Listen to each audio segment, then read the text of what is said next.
Often when I go to grocery stores, I see signs in the window saying that there's a food recall on certain items, on certain brands, certain type of item, could be meat, vegetables, fruits.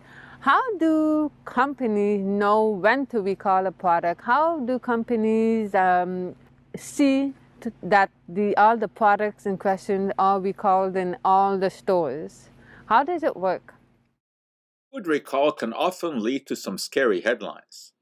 But when you consider that a supermarket has about 40,000 food items for sale, and that we eat millions of restaurant meals every day, the frequency of these recalls is remarkably small.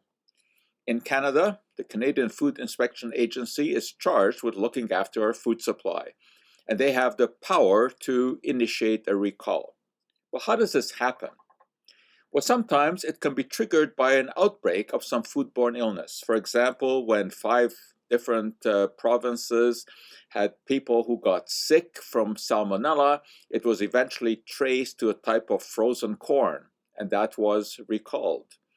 An outbreak of hepatitis A was eventually traced to some frozen mangoes, and those were recalled.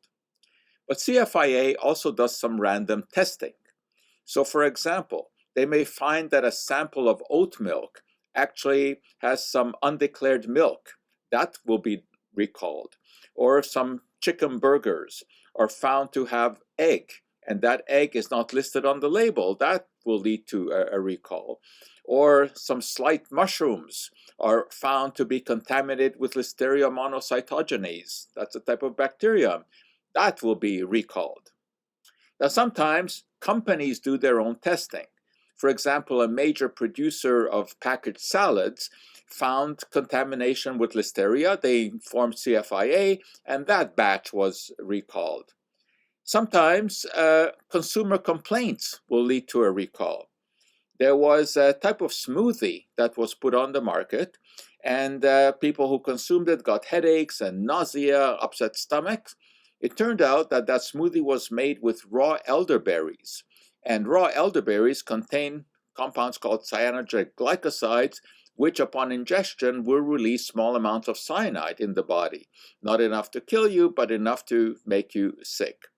So there are all kinds of ways that CFIA will get notice of food problems, and that it will initiate a recall.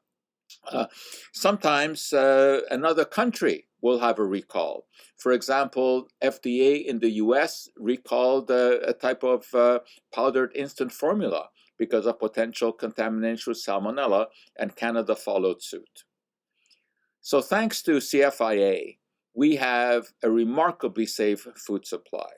Yes, there are occasional recalls, but taking into account all of the food that is consumed, these are very, very rare. Thanks, CFIA.